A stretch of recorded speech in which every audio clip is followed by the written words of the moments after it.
Halo para saintis muda Indonesia, selamat datang di SainPod, Saintis Podcast episode ketiga. Saintis Podcast dipersembahkan oleh Pesta Sains Nasional 2021. Selamat mendengarkan.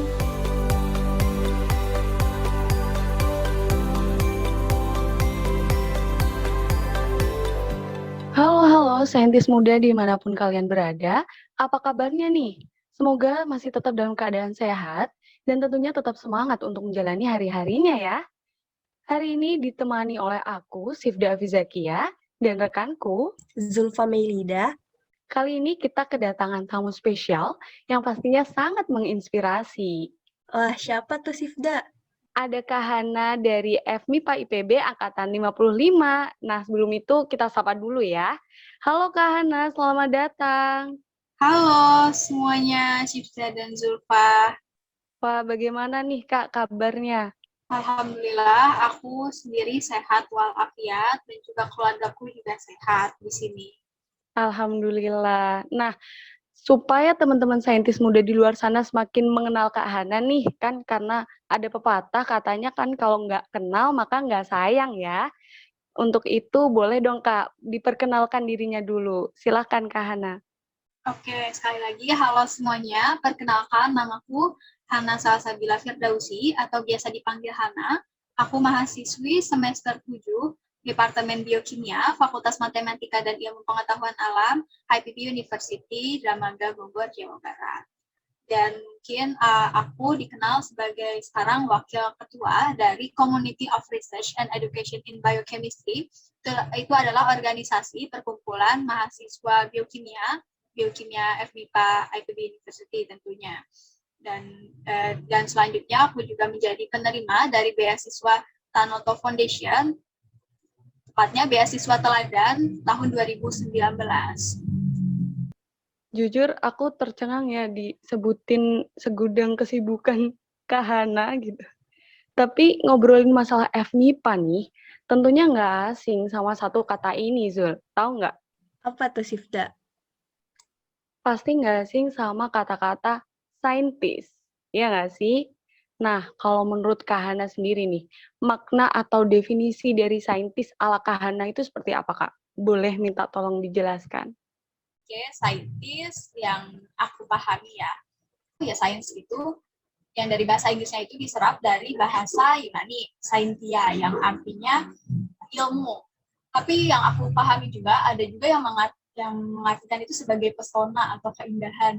Jadi kayak, mungkin itu kayak suatu permainan kata, jadi kayak satu kata tuh bisa berhubungan makna, dan maknanya mungkin berhubungan kan ilmu, kayak gitu bisa menjadi sesuatu yang memesona. Ya. Dan tadi kan jadi bahasa Inggris menjadi sains kan. Tambahan IST-nya, scientist, itu jadi menggambarkan orangnya kan, personnya. Ya seperti misalnya novel kan objeknya, yang menulis novel ditambahin aja IST kalau bahasa Inggrisnya, kalau di kita kan IS doang, jadi novelis gitu. Orang yang membuat novel. Nah, scientist. Jadi scientist yang aku pahami, jadi orang yang berkutat dan mempelajari dan akhirnya menguasai serta mengembangkan ilmu sendiri. Ya mungkin kalau misalnya yang lebih Indonesia lagi ya, bahasa yang mengartikan saintis atau sama kayak saintis itu mungkin ilmuwan gitu. Ilmuwan orang yang mengembangkan ilmu kan. Dan saintis orang yang mengembangkan ilmu yang berkaitan dengan sains. Dan sains sendiri juga kan ilmu yang berkaitan dengan alam gitu. Terus habis itu juga memiliki ruang lingkup yang bisa ditangkap oleh indera. Misalnya mata kita untuk mengamati dan juga telinga untuk mendengar atau dan lain sebagainya, panca indera kita. Jadi ruang lingkupnya yang berdasarkan sesuatu yang bisa kita amati sebagai objek. Kalau yang mungkin kalau yang ke agama yang misalnya yang benda-benda gaib dan lain sebagainya itu tidak termasuk ruang dari sains kan. Anyway, balik lagi ke sains itu, ke saintis itu, jadi dia yang lebih menguasai ke ilmu sains atau ilmu alam. Ternyata saintis itu mempunyai banyak artian yang berbeda ya, Kak. Dan berarti semua orang bisa dong ya, Kak, menjadi saintis. Kayak misalnya nih, aku sama teman-teman saintis muda di luar sana punya kesempatan yang sama kan, Kak?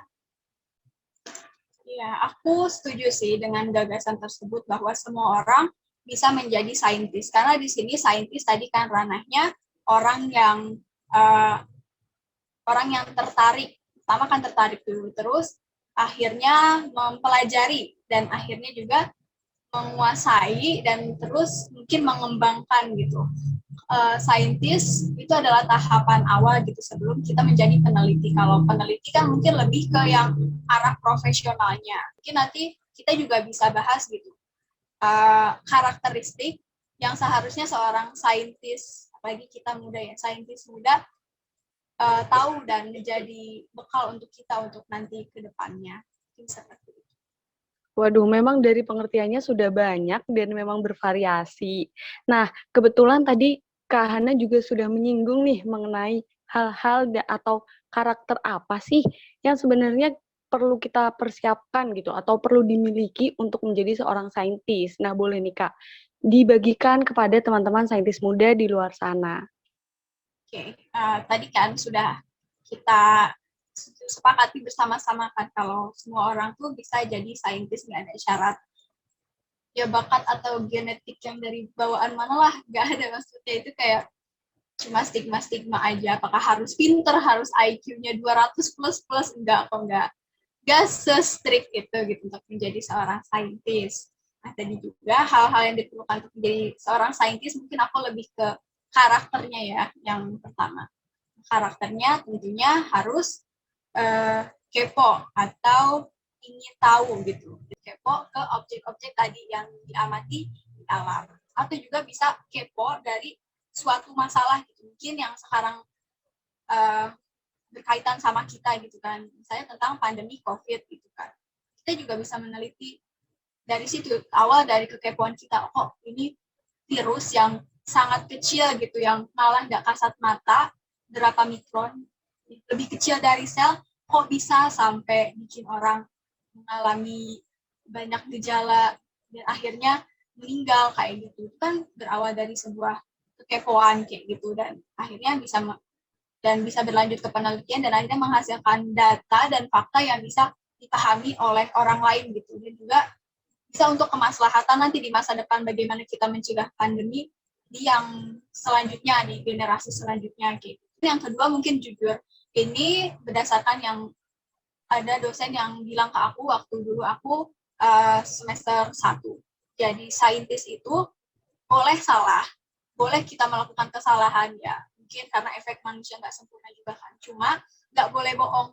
Misalnya kita udah riset dan mungkin dari yang sekarang dari literatur, terus habis itu mungkin kita berkesempatan juga di lab dan akhirnya menghasilkan data-data kan, itu nggak boleh kita palsuin datanya, nggak boleh ini jelek banget sih datanya, nggak beraturan, rata-ratanya jadi kecil gitu, terus kita ubah lah kayak gitu, dan akhirnya kita bakal menghasilkan kesimpulan yang salah juga dan ini kan maksudnya pengetahuan itu kelanjutan kan sifatnya, yang kita temui bisa aja dibahas sama orang lain dan diteliti lebih lanjut oleh orang lain. Nah, kita bisa dapat menyesatkan orang itu dong. Kayak gitu. Atau udah malah nanti kebohongan kita terkuak di yang selanjutnya, di generasi selanjutnya, atau ya tahun-tahun setelah kita melakukan penelitiannya, itu bakal malu banget sih. Dan juga mungkin yang terakhir itu pantang menyerah sih menurut aku. Misalnya ya bisa gimana ya, sesuatu kan pasti nggak mulus kayak jalan tol kan, ya gajlegan itu akan kita temui gitu, misalnya saat kita melakukan nanti penelitian untuk menemukan sesuatu yang baru, misalnya di satu gajlegan aja kita yang kayak kita jatuh dan kita nggak mau bangkit lagi karena takut menemui gajlegan selanjutnya yang mungkin bakal lebih besar gitu. Udahlah main aman aja, udah gue nggak mau cari resiko, gue nggak mau ribut sama orang lain, gue nggak mau ini, gue nggak mau buang-buang duit lagi, buang tenaga lagi, udahlah yang ada-ada aja. Itu menurut aku payah sih. Jadi seharusnya kita fokus dan juga optimistis, gue akan nemuin itu gitu, gue akan bisa menemukan faktanya. Tapi nggak apa-apa sih, misalnya faktanya, misalnya kita pengennya A, ternyata B. Kan tadi nggak apa-apa, kalau aku udah sebutin kan, kalau saintis tuh boleh salah kan. Tapi tadi nggak boleh bohong syaratnya. Tapi gimana prosesnya kita menemukan si A atau si B itu dengan kegigihan kita. Itu sih yang mungkin bisa aku sebutin tentang karakter-karakter untuk menjadi seorang saintis. Oke, jadi gitu ya teman-teman. Kita itu harus punya karakter seperti yang udah disampaikan tadi oleh Kak Hana. Yang pertama ada kepo atau rasa ingin tahu tentang hal-hal yang sedang terjadi sekarang. Yang kedua, kita itu harus jujur dan boleh salah, tapi kita tidak boleh bohong. Apalagi sama data-data yang akan kita berikan. Terus yang ketiga adalah pantang menyerah. Pasti kalian itu banyak yang kepo kan? Apa aja kegiatan yang dilakukan oleh seorang saintis? Boleh dong Kak diceritain apa aja sih kegiatannya?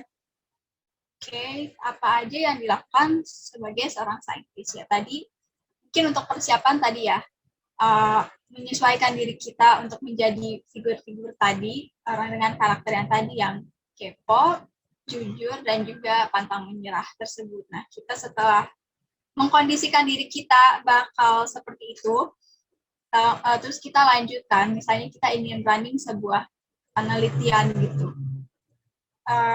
Ini salah satu contoh yang aku bikin dulu. Aku jadi pernah ikut yang namanya PKM, Pekan Kreativitas Mahasiswa, itu di bidang GFK, Gagasan Futuristik Konstruktif. Yang pertama, yang dilakukan saintis itu mencari masalah. Bukan aku misalnya aku ngelabrak Zulfa atau aku jambak Cipta ya, kayak gitu. Tapi ini masalahnya maksudnya yang terkait di Indonesia mungkin dalam lingkup luas. Oh ini ada masalah ini nih, berita aku dengar ini nih, wah apa ya yang harus aku lakukan untuk memecahkannya, atau mungkin jangan Indonesia deh terlalu luas, misalnya di sekitar kalian aja gitu ada masalah apa, coba liatin, coba wawancara orang-orang yang terdampaknya. Jadi kalau yang aku lakuin, aku tuh waktu itu 2019 mendengar ada kabar kebakaran hutan di Riau kan, yang gede banget sampai apinya tuh ke mana-mana sampai Singapura marah gitu kan, itu sampai riskan kan, yang bukan masalah lingkungan dan kesehatan aja, tapi juga masalah politik, hubungan bilateral Indonesia sama Singapura bisa terancam kan, kayak gitu. Terus habis itu, wah ini harus diselesaikan nih. Nah, aku mikir kayak gitu. Terus habis itu setelah kita mencari masalah, terus kita observasi gitu data-datanya. Jadi yang aku observasi, jadi tadi kan aku cari Indonesia itu udah sering kali kebakaran hutan di mana aja, dampaknya tuh sampai kayak gimana, terus habis itu apa yang telah dilakukan pemerintah untuk mengatasi kebakaran hutan tersebut. Nah, pemerintah tuh udah ngelakuin yang namanya waterborne, atau ada helikopter di atas hutan yang lagi kebakar, terus kayak disemprotin air gitu. Nah, tapi itu katanya nggak efektif. Terus selanjutnya itu kayak hipotesis, kayak dugaan awal gitu. Nah, jadi kayak aku mencari kan tadi, oh solusi yang tadi waterborne itu nggak efektif, apa ya? Terus aku tuh pikiran, semua pada tahu drone dong ya, yang kalau moto-moto dari atas jadi cakep gitu kan. Nah jadi drone itu yang bisa terbang, kenapa nggak dimanfaatin jadi sesuatu yang bisa mengatasi kebakaran hutan gitu. Terus habis itu, karena kebakaran hutan kan luas, terus bawah kan kita susah ya, bisa dong kalau dari atas kita menjangkaunya. Terus habis itu, aku juga konsul sama dosen, ya ini juga harus penting sih berkonsultasi sama orang yang lebih jago dari kita atau lebih paham mengenai ilmu tertentu. Nah, terus habis itu, karena ini gagasan futuristik konstruktif ya, jadi boleh kayak kita nemuin teknologi-teknologi yang udah mutakhir gitu, tapi tetap berdasarkan data, jadi nggak ngarang banget. Ini tuh seperti ngarang, tapi ada ilmiahnya, jadi ada literaturnya. Nah, terus dosen aku bilang, kenapa nggak pakai kayak sinar X yang kayak gitu, atau sinar X kan biasanya memancarkan energi. Nah, ini kan api ada energinya kan. Kenapa kita nggak cari sinar X yang bisa menyerap energi kayak gitu? Oh iya ya. Terus habis itu aku diskusi sama teman aku, dan akhirnya kita bikinlah yang namanya SCAVA. Ini scan and vanish panjangannya. Jadi ini adalah konsep di mana sebuah drone atau satu sistem drone itu bisa mengatasi yang namanya kebakaran hutan. Jadi ada yang smoke vanisher, smoke absorber. Jadi api menghasilkan asap kan. Asapnya itu jadi diserap sama si drone-nya. Ada teknologinya. Terus habis itu habis asapnya hilang kan ada apinya. Nah, apinya tadi diserap sama ada teknologi yang bisa nyerap sinar X tersebut. Nah, tapi ini masih literatur masih berdasarkan literatur kan, jadi nggak apa-apa apa sih, belum kita teliti langsung, belum kita kita coba deh kebakaran hutan terus dicobain pakai alat ini, kita rancang dulu alatnya, apa sih, kita kan belum sampai situ. Tapi menurut aku yang tahap yang udah aku lakukan, merancang dan juga mendiskusikan dan juga mencari-cari teknologi terus digabungin menjadi satu yang baru, yang tadi Staffa itu adalah salah satu kegiatan saintis menurut aku. Nah, terus habis itu, tapi kalau misalnya kita udah aman dari pandemi dan kita bisa ke laboratorium, dan kita lakukan selanjutnya setelah tadi mencari masalah, observasi, dan hipotesis, nah kita bisa mengujinya di laboratorium, kayak gitu. Terus habis itu yang dilakukan saintis selanjutnya adalah membahas datanya. Oh, akhirnya itu bisa ngurang dengan bahan ini. Oh, ternyata nggak bisa kayak gitu kan, nggak apa-apa, tadi aku bilang, aku tekenin lagi, nggak apa-apa salah, nggak apa-apa nggak sesuai sama praduga kita di awal, tapi yang penting prosesnya yang kita menemukannya itu, dan akhirnya menghasilkan kesimpulan kan, oh ternyata drone ini bisa dikembangkan di masa depan apabila ya ada alat-alatnya dan juga perencanaan yang baik. Mungkin itu sih yang bisa aku sharing mengenai yang dilakukan seorang saintis. Baik Kak Hana, wah ternyata memang kegiatan seorang saintis itu cukup banyak, bervariasi dan runut ya Kak. Dan pastinya itu juga menjadi salah satu solusi gitu, terutama solusi untuk masa depan. Nah, mendengar penjelasan dari Kak Hana nih, jujur aku sendiri jadi makin bersemangat gitu dan menggebu-gebu untuk menjadi seorang saintis. Nah, kalau Zulfa gimana Zul? Apakah kamu juga semakin bersemangat atau justru turun nih semangatnya? Sama banget sih, Fda. Aku juga tuh jadi lebih semangat gitu ya jadi seorang saintis karena kayaknya tuh seru dan keren gitu. Nah, mantap nih. Karena kita sudah satu frekuensi banget nih, Zul. Sama-sama udah pengen jadi saintis. Makanya kita nih butuh tips-tips dari Kak Hana mengenai cara untuk menjadi seorang saintis ala Kak Hana nih. Boleh dong, Kak. Kita dikasih bocoran sedikit mengenai tips-tips tersebut. Yang pertama tadi tentunya luruskan niat. Kamu ingin menjadi apa? Misalnya aku masuk biokimia, aku ingin menjadi peneliti di bidang bioteknologi, dan aku bakal mendirikan perusahaan sendiri di bidang tadi bioteknologi untuk meningkatkan kesejahteraan masyarakat Indonesia di bidang kesehatan. Nah, kayak gitu, kayak dilurusin niatnya dan diteguhkan apa sih sebenarnya yang kamu cari dalam hidup ini, kayak gitu. Terus habis itu selanjutnya yang setelah kita berkomitmen dengan diri sendiri, yang selanjutnya kita mencarilah apa-apa yang bisa mendorong kita untuk menjadi seorang saintis yang lebih baik lagi. Mungkin yang kedua berkaitan dengan usaha gitu. Misalnya mengikuti lomba karya tulis ilmiah yang ada di Indonesia. Sekarang banyak banget kan, namanya juga digitalisasi. Kalian buka IG aja satu dan scroll gitu, pasti ada aja sih poster apa yang kesempatan perlombaan yang lagi buka.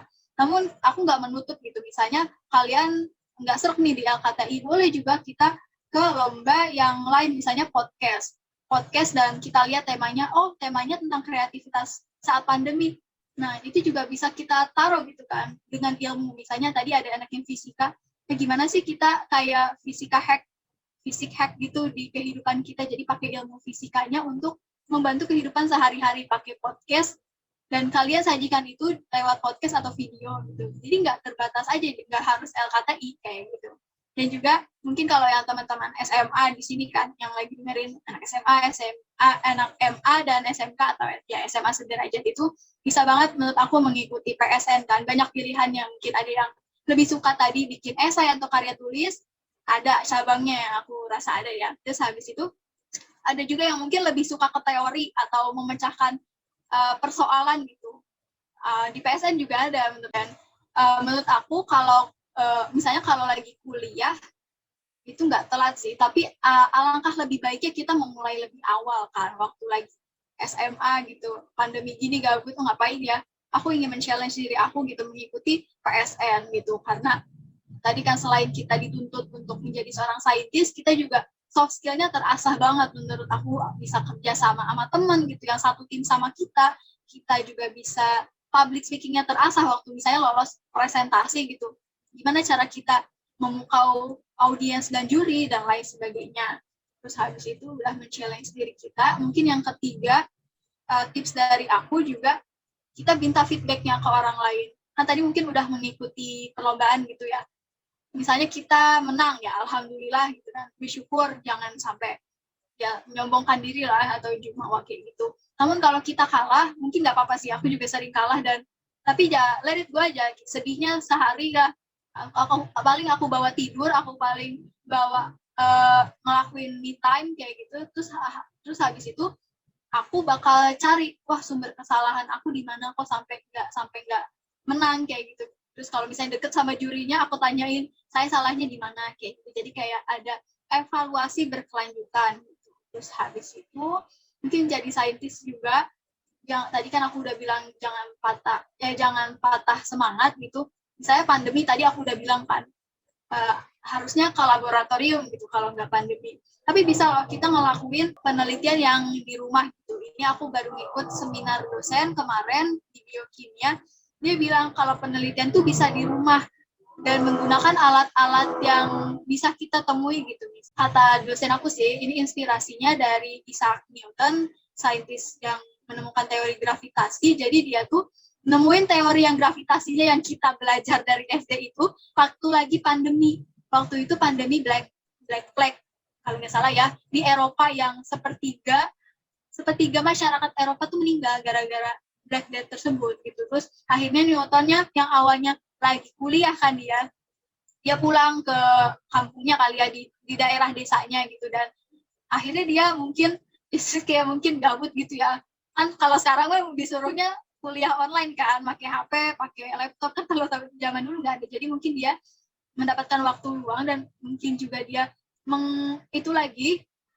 mengulik-ngulik lagi materi yang dia dapatkan sebelumnya, dan akhirnya dapatlah itu teori gravitasi yang mengubah dunia kan sampai sekarang, dan jadi prinsip-prinsip dari alat-alat yang sekarang ini. Kayak gitu sih yang mungkin bisa aku bagikan soal tips menjadi seorang saintis.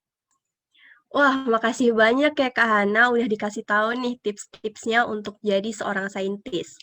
Dan bagi para saintis muda di luar sana, boleh banget nih tips dari Kak Hana tadi mulai diterapkan dari sekarang. Terakhir nih Kak, boleh dong menyampaikan closing statement-nya untuk saintis muda yang mungkin sekarang lagi rebahan, lagi duduk, atau lagi melakukan aktivitas-aktivitas lainnya. Silakan Kak Hana.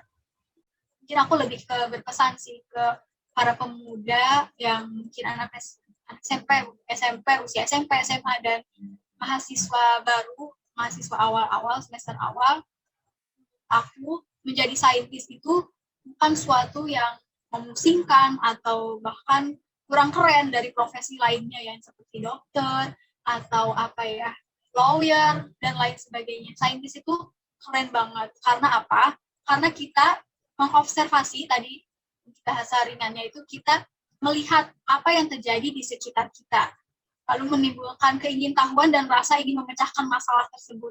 Dan akhirnya kita lanjutkan dengan tadi pengamatan atau mencari-cari sumber yang terpercaya, dan kemudian kita terbersit ide yang untuk memecahkan masalah tersebut, dan kita olah lagi ide tersebut gitu kan, dan akhirnya menjadi suatu gagasan baru, suatu solusi yang bisa diterapkan di masyarakat, dan akhirnya memecahkan masalah tersebut bukan, dan juga mendorong pengembangan teknologi tersebut di masa depan dan bisa menjadi sesuatu yang mengubah dunia gitu. Jadi ya memang itu adalah rute yang panjang, tapi satu langkah kecil yang kalian lakukan dengan berkomitmen menjadi saintis itu bisa mengubah dunia, dan itu bakal menjadi rekam jejak yang sangat bagus untuk kalian. Jadi semuanya yang mendengarkan podcast ini tetap semangat untuk meraih mimpi kalian di bidang kalian masing-masing yang kalian minati, dan terus lanjutkan itu. Jangan menyerah, jangan stop di satu gajlekan atau di satu tantangan atau di suatu masalah yang kalian temui. Teruslah bermimpi dan teruslah berusaha agar mimpi tersebut menjadi kenyataan, dan kalian bisa menjadi orang yang bermanfaat bagi Indonesia dan dunia, seperti saintis-saintis pendahulu seperti Isaac Newton, mungkin seperti Ibnu Sina dan lain sebagainya. Kalian pasti bisa menorehkan sejarah tersebut dengan nama kalian sendiri. Oke, terima kasih banyak Kak Hana untuk closing statement-nya yang sangat keren nih. Nah, Sifda, banyak banget ya pelajaran yang kita dapat hari ini. Yaps, bener banget Zulfa. Nah, kalau boleh nih aku sedikit review dari yang pertama tadi. Jadi menurut Kak Hana, saintis sendiri adalah orang yang tertarik, mempelajari, menguasai, dan bahkan mengembangkan ilmu pengetahuan alam atau ilmu secara umum itu sendiri. Kemudian Kak Hana juga menyampaikan karakter-karakter seperti apa sih yang diperlukan agar untuk menjadi seorang saintis, seperti rasa keingintahuan yang tinggi atau kepo, terus jujur, dan yang terakhir itu ada pantang menyerah. Selain itu, Kak Ana juga berbagi tips nih mengenai cara kita untuk menjadi seorang saintis, dari mulai meluruskan niat atau berdamai lah sama diri kita sendiri, kemudian menantang diri dan selanjutnya. Dan yang utama adalah menjadi saintis itu nggak kalah keren dari profesi-profesi lainnya. Seperti itu, Zulfa. Iya, benar banget. Dan buat teman-teman, bisa banget loh jadi seorang saintis. Langkah awalnya itu adalah bisa dimulai dengan mendaftarkan diri kalian dalam ajang Pesta Sains Nasional 2021 yang diadakan oleh FMIPA IPB. Portal pendaftaran PSN akan ditutup pada tanggal 31 Agustus atau akhir bulan ini loh. So, buruan ya, jangan sampai terlewat. Nah, ya nih teman-teman saintis muda, jangan sampai nggak daftar ya, karena ini kesempatan dan langkah awal kalian untuk menjadi seorang saintis. Ya, nggak terasa nih Zul, kita udah sampai di penghujung podcast. Sebelumnya kami sampaikan terima kasih banyak kepada Kak Hana atas waktunya dan juga ilmu-ilmu yang telah dibagikan hari ini. Terima kasih Kak Hana. Iya, sama-sama Shifza dan Zulfa, kalian juga keren banget. Ya, terima kasih juga, Kak. Dan untuk teman-teman saintis muda di luar sana, jangan lupa untuk selalu menaati protokol kesehatan dan jangan lupa vaksin ya. Aku Sifda Fizakia bersama rekanku Zulfa Meilida. pamit undur diri. Sampai jumpa di episode selanjutnya. Dadah!